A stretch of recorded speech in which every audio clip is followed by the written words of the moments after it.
right, it looks like we have a quorum. Good afternoon, everyone. My name is Jay Vogt. I'm an assistant professor at the U.S. Naval War College, and I'm here with Mr. Josh Ryder, who is the former deputy principal cyber advisor for the Navy. I'll let him do a more thorough introduction, but as we start this, first of all, we are both the views we express here are our own. They do not reflect those of the U.S. government, the Department of Defense, and so we just have to be kind of clear about that up front. The other thing I will say is that based on the catalog or the schedule that you saw, you are probably expecting to see someone who looks quite different than us on the stage as well. And so, unfortunately, the Deputy Minister, Herming and Dr. Shin Min, both were unable to come at the sort of last minute here. So you are stuck with us, but that is okay. So we will also not feel bad if you're like, all right, I'm not here for these guys, and you wander out. Our feelings won't be hurt. So yeah, with that, we're each of us are going to talk for a few minutes. I'm going to let Josh introduce himself first. We'll each talk for maybe 5 minutes or so, and then we'll also open up to the room for questions, and we can sort of wrap about what we see as the threats to Taiwan and the Pacific more broadly. Josh, do you want to start off? Sure. Hi, I'm Josh Ryder. As Jay said, I'm the former Deputy Principal Cyber Advisor to the SecNav, and the views I'm expressing here in no way reflect the current priorities or opinions of the Department of Defense. Now that I've gotten that out of the way, obviously I'm not the Deputy Minister and I'm not Taiwanese, but I'm going to bet that we're going to be funnier if nothing else. So buckle up. We will have a Q&A, so have your questions ready. And back to you, Jay. Okay, great. Okay, so there we go. So the thing I'm going to talk to you about is a research project that the team at the Cyber and Innovation Policy Institute have been running for the last year. It is called the Taiwan Resilience Project, and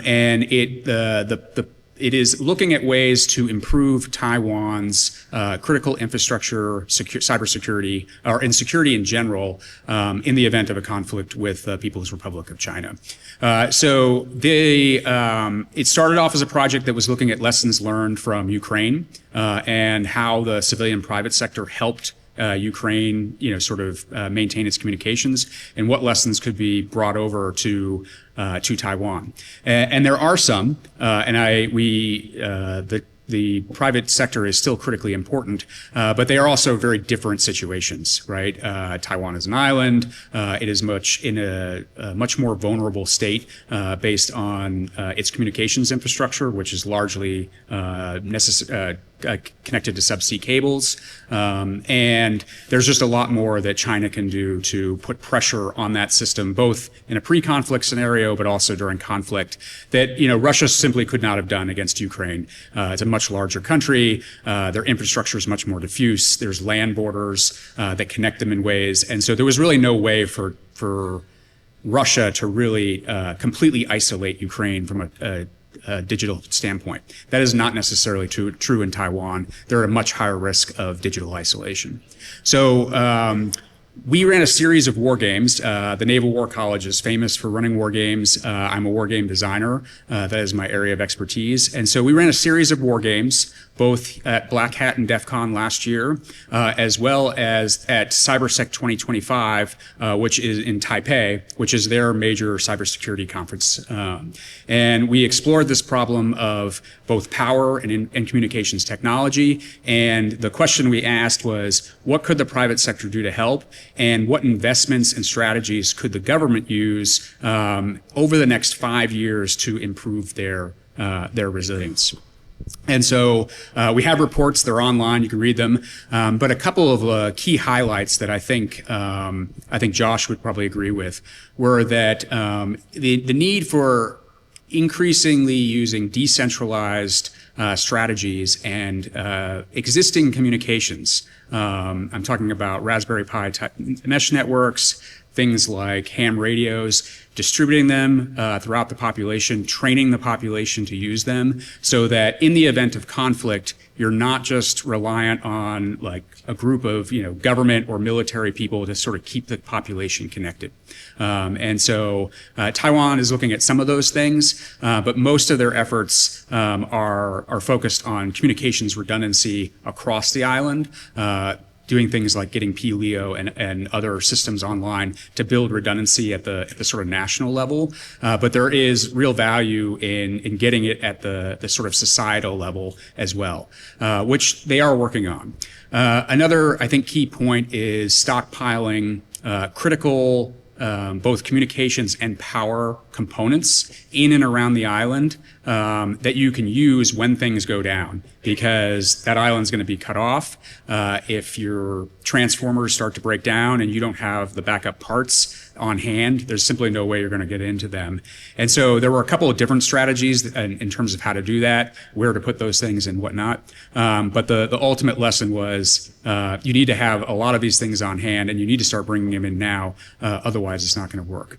The last thing I'll say before turning over to Josh is that civilian societal resistance and training them is critical, right? And there are a lot of different ideas about how to do this, but this can be something as simple as, hey, you need to have public messaging campaigns that kind of promote cybersecurity. Taiwan absolutely does that, all the way to government training of the civilian population, including potentially creating expert civilian cyber corps or hacker corps who really understand these technologies and can use them in austere situations to make things, to try to keep the population connected.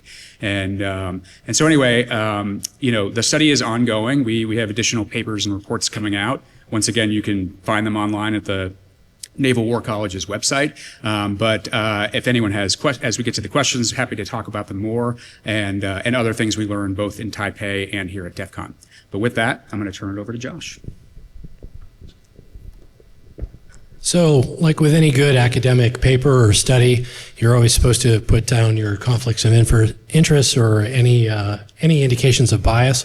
I was on that panel. I'm a ham radio geek, and I do Meshtastic, so that may have slightly influenced the outcome of that war game in recommending a greater ham radio and mesh network campaign. And even though I have no affiliation with them, they'll teach you how to build one of these at IoT Village throughout DEF CON if you're interested.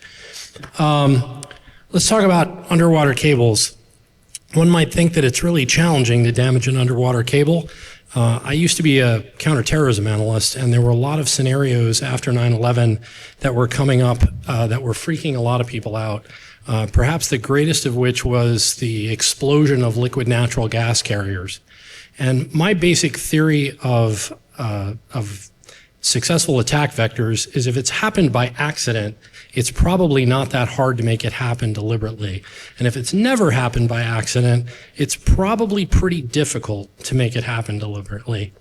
And the science of blowing up one of those big tankers turned out to be a lot more complex than anyone had thought as a layperson, just thinking a lot of flammable gas. You could probably get it to go off. It's not quite that simple. Similarly, when we look at underwater cables, a lot of times these underwater cables are cut purely by accident. Fishing boats dragging anchor. We've had cables that have been out for months over the last couple of decades that were either deliberate espionage with no clear motive, or somebody not paying attention, dragging their anchor and cutting a cable, or hitting much more delicate infrastructure that connects one cable to another. When you, there may be some opinions that these cables would be hard to find and deliberately target.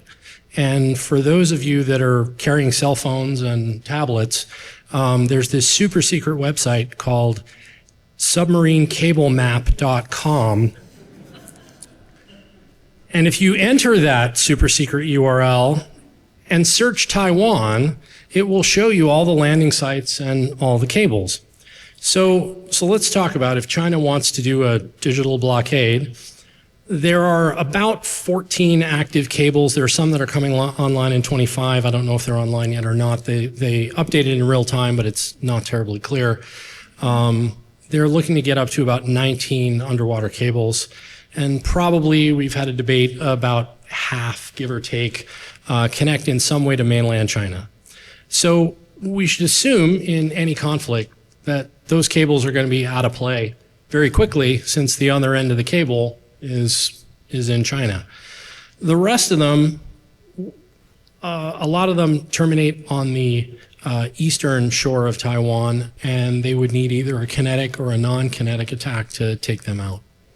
So how do you take out an underwater cable?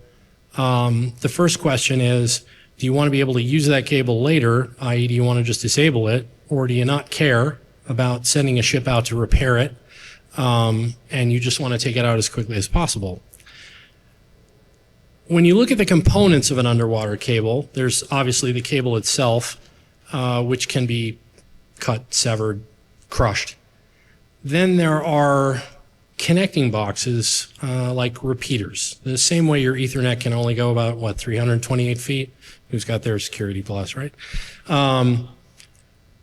You need repeaters on these cables. So there are boxes sitting underwater that basically take what's coming off of the cable and put it on the next length of cable. Well, those boxes need power. So that power runs through the outer part of the cable, or a power cord in the outer part of the cable, running between 10 and 18,000 volts. So now you have a power infrastructure that's got to be maintained from the beach. On the beach, you have complicated switching centers where the fiber terminates. Who do you think makes a lot of that switching equipment? Anyone? Give the man a cigar. Huawei. So let's assume that there's probably some cyber vulnerability resident in that switching equipment, and some of it can be taken off the board pretty much before any hostility starts or immediately at the start of hostility. So you have the potential for cyber attack. You have the potential for kinetic attack on the cable. You have potential for kinetic and or cyber attack on the boxes that connect the cable. You can shut off the power that powers the repeater boxes, which is a lot harder to sustain than, say, the UPS in a data center, because you've got to throw that high voltage over a very great distance if you're talking about a trans-Pacific cable. So in terms of that digital blockade, you can either presume that China just wants to win as fast as possible. They'll take out the cable as quickly as possible through kinetic measures, either at the beachhead or underwater, or China wants to reuse the infrastructure, in which case a cyber attack is far more likely. And given that most of the equipment is probably produced or in some way touched by China, or as Dr. Sulemeyer pointed out, the insider threat component in his previous talk is probably pretty great. That's how you would take out those cables. So before we open up to questions, I would just add I think the other component of this problem is repair. You kind of alluded to it as, there's obviously these things do get cut quite frequently. I think they've been cut a couple dozen times in and around Taiwan over the years. And there is very limited capacity worldwide for both laying and repairing cables. There are about a dozen ships, maybe 24 in that region that work on this problem, but Taiwan owns and controls none of them. The Japanese have a fair number. The Malaysians have a fair number. The U.S. operates in that area. I think there are some Singapore flag vessels as well, as a few others, but the South Koreans, but those are kind of the bulk. And some of these cables, depending on who owns them, the Japanese, for example, will often only have their ships repair them. And there are actually designated repair zones for different vessels in different countries for them to operate on it. So in a time of conflict, you can imagine how tricky this would be, right? This is all civilian capacity. These repair ships are quite sophisticated if you've never looked at them. They are high dollar value items for these companies. And so most companies you can imagine would not want to risk them going into a combat zone or a conflict zone to repair cables. So it's another dimension of the problem that we're studying. And the legal parameters of it can be very sticky very quickly.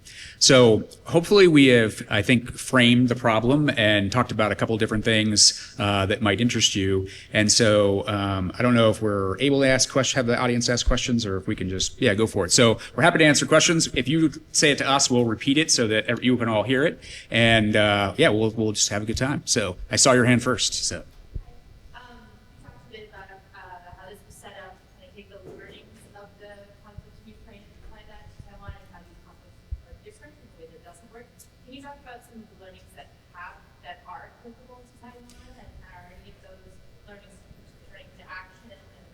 Yeah, absolutely. So, I mean, I think the one lesson that Taiwan certainly learned from Ukraine, which they have put action into, was the value of proliferated LEO satellites, having that as a capability.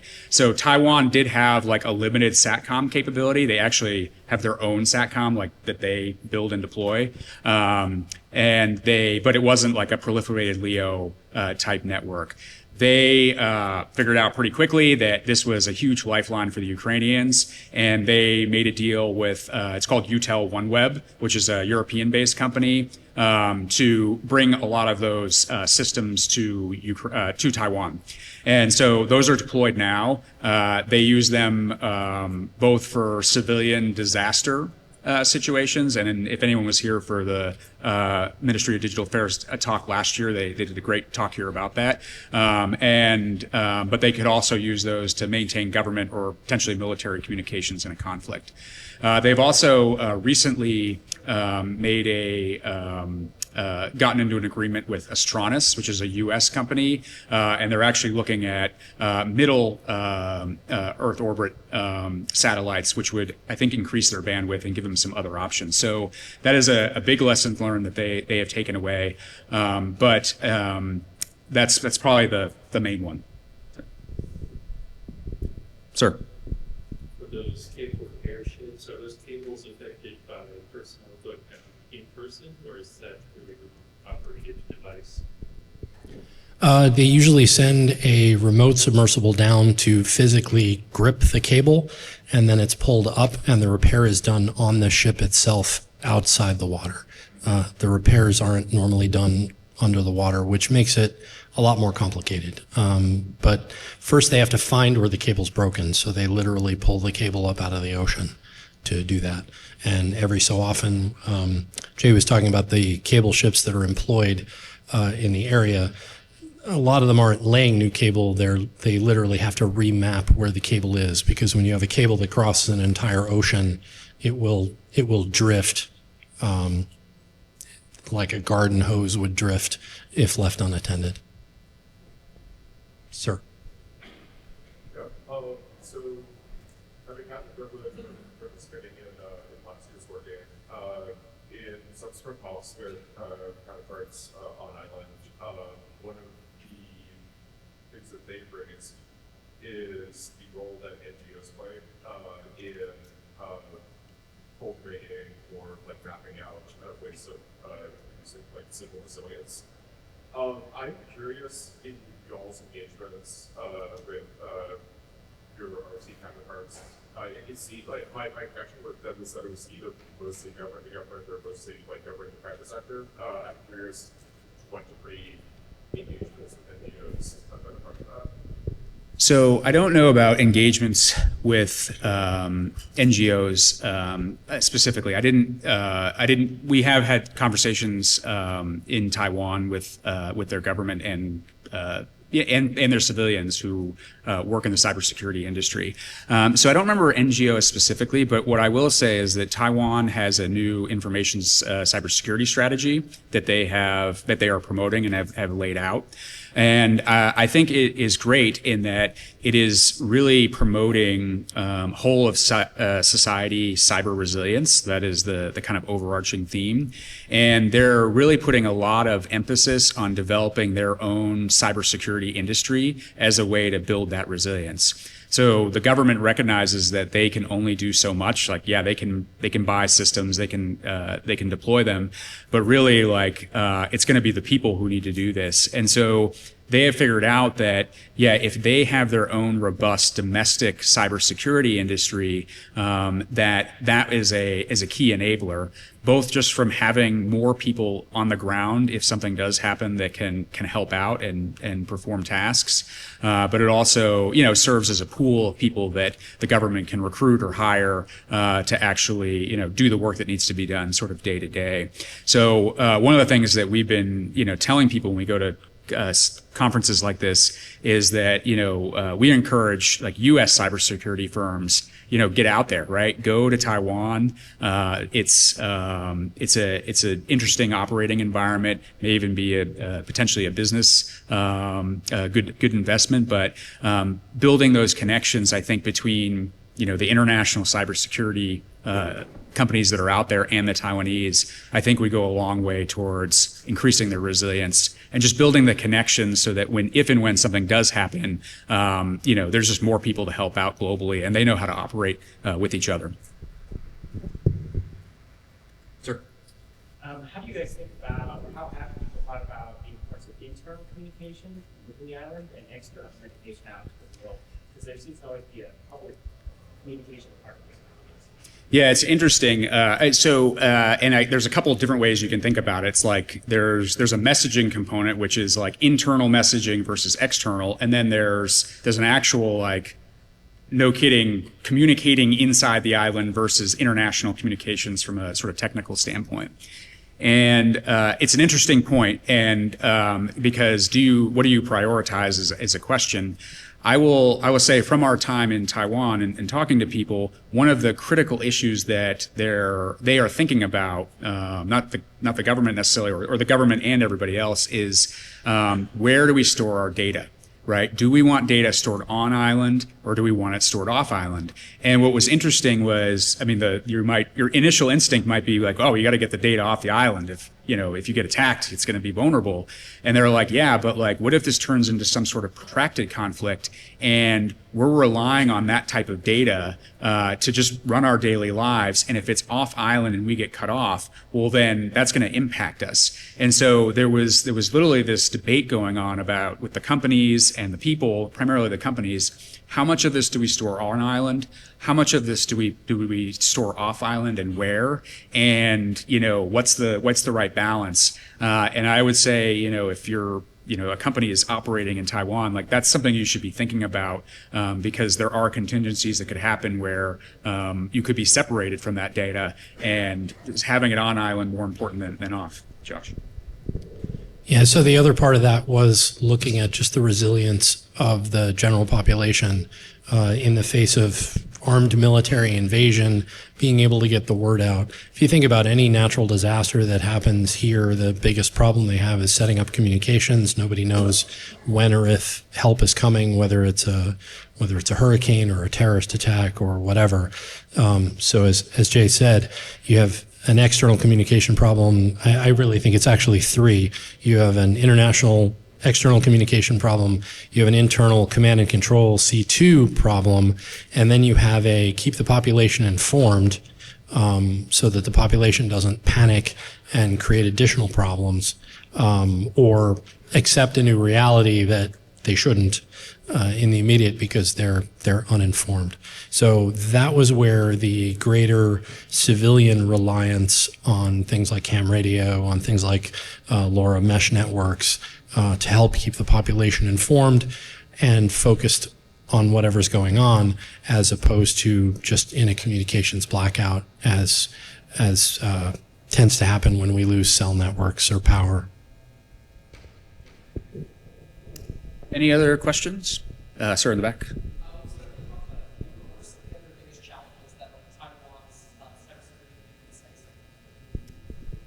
So their cybersecurity community specifically.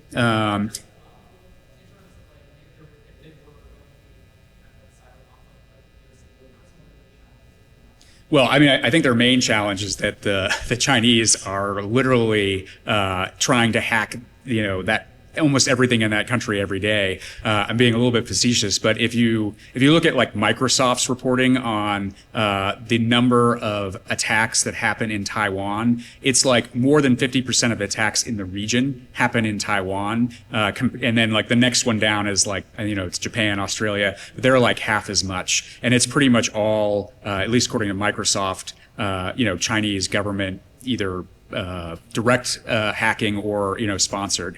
So they're under tremendous threat. I think like the U.S., Israel, and Taiwan, Ukraine are like the top 4 places that are under threat right now.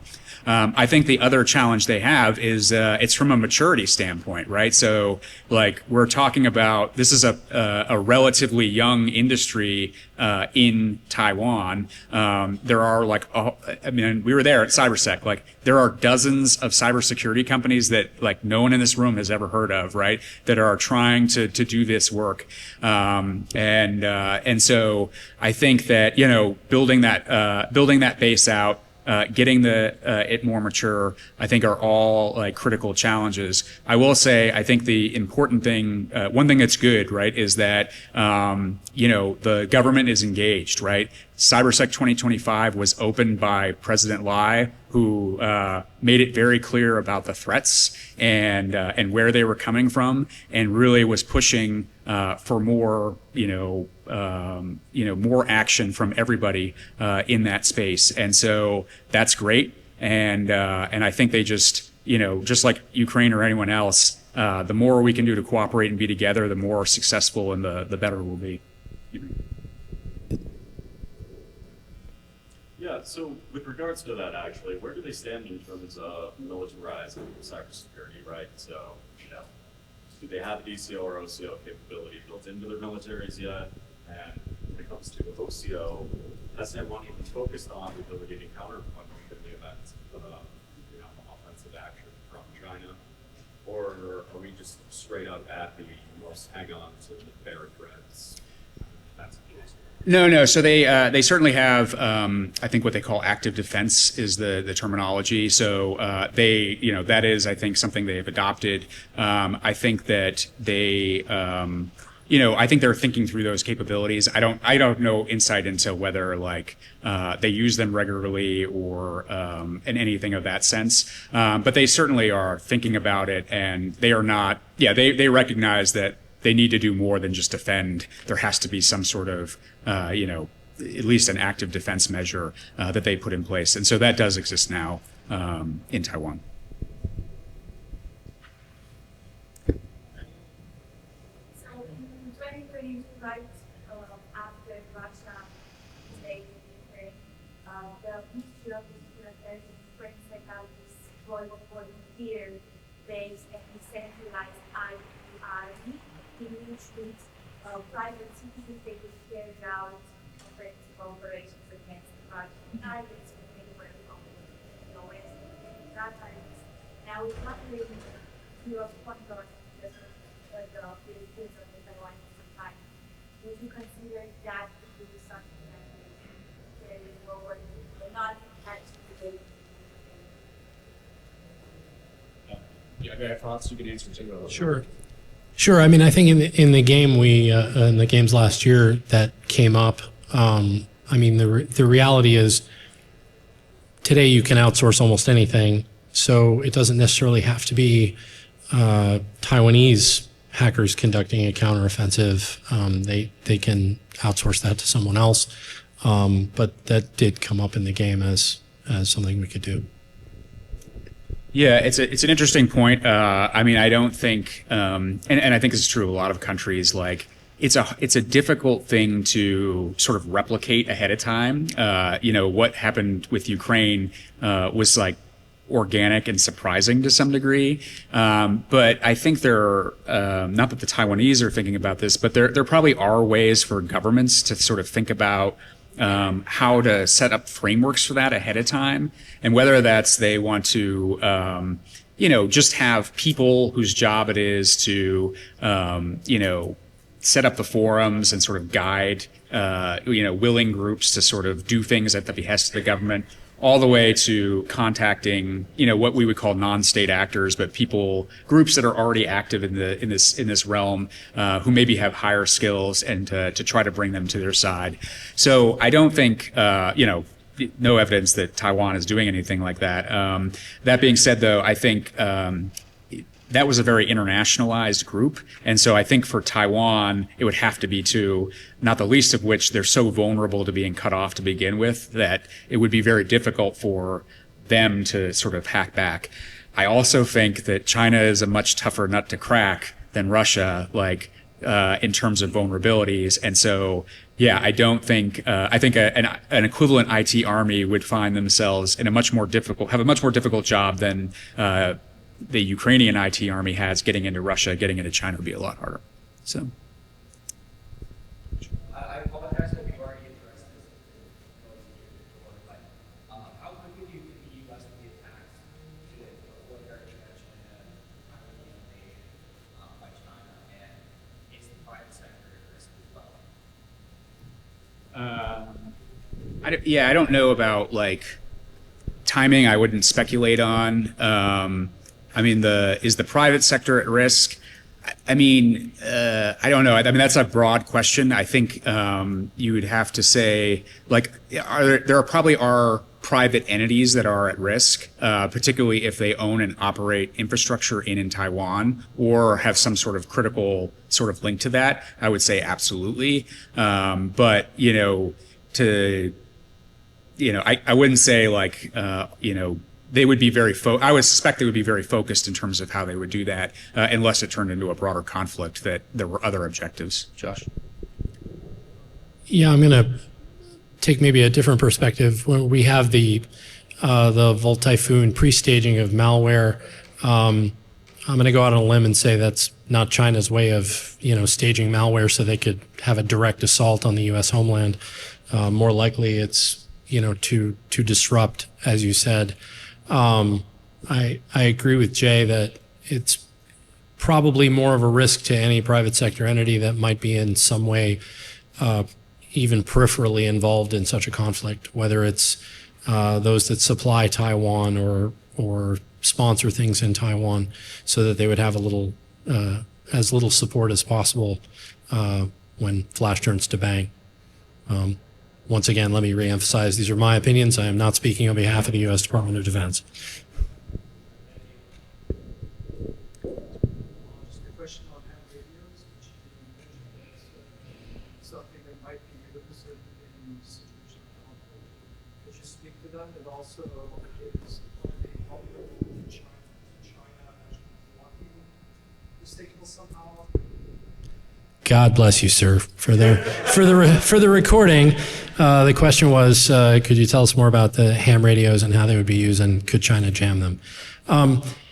Anything that's not absolutely line of sight and really powerful can be jammed. The thing about ham radio is it's a technology and it's a skill set. So from a technology standpoint, ham radio operates in varying segments all across the spectrum, whether it's 10 meter or 6 meter, VHF, UHF, some satellite communications, 900 megahertz mesh networks. So ham radio can be a very diverse hobby, and now there's a lot of digital modes that are very basic text, no voice. It used to be Morse code, not so much a thing anymore, although there are still a lot of folks that really enjoy doing that. So the thing about ham radio is it gives you a resilient capability that can operate in a whole bunch of really distant parts of the spectrum. So it's very hard to jam everything all at once without throwing so much energy into the spectrum that they don't have their own C2 capability. Some of the new digital modes can operate on incredibly weak signals, pushing through all sorts of interference. So yeah, anything can be jammed, but not everything can be jammed all at once. And that's where a good ham radio operator will be able to find some hole in the spectrum and be able to communicate. Yeah, and I would only add to that, Taiwan does have a very robust ham radio community. And so, and they support disaster relief in situations all the time. So I absolutely think they would be a great asset in a conflict. As recently as the natural disaster in Asheville, North Carolina, it was ham radio operators that were operating when police and fire had no capability. They're just, it's a good operator is incredibly resilient. So. Last question. You there, sir? I just want to say, really quick, this is not just to circle back a little bit on moving international partners and allies. In your sort of working experience, what, I guess, have you gauged the willingness or speed of allies like Japan or Australia getting involved in a situation like this? And how would you compare that willingness to, say, the willingness of Japan or somebody else that involved in a traditional conflict or conflict? Yeah, it's a great question. It's one that I don't have like an answer for, right? And I think, but what I would say on this is that I think when you start to look at allies and partners, what can they contribute and will they contribute? When you start talking about this in like a full-fledged conflict scenario, that is like very dicey in terms of what governments, populations will think about that. I do believe that when we're talking about protecting civilian communications, even if it's in a pre-conflict type scenario, that is actually it's a much easier conversation to have, right? Because I think everyone can agree that this is civilian communications. It should be protected. There are cybersecurity firms out there, like there's no qualms about protecting this type of infrastructure. And I do think that opens the door to have more conversations with allies and partners that, might be more difficult to have if you're talking about a full-fledged conflict.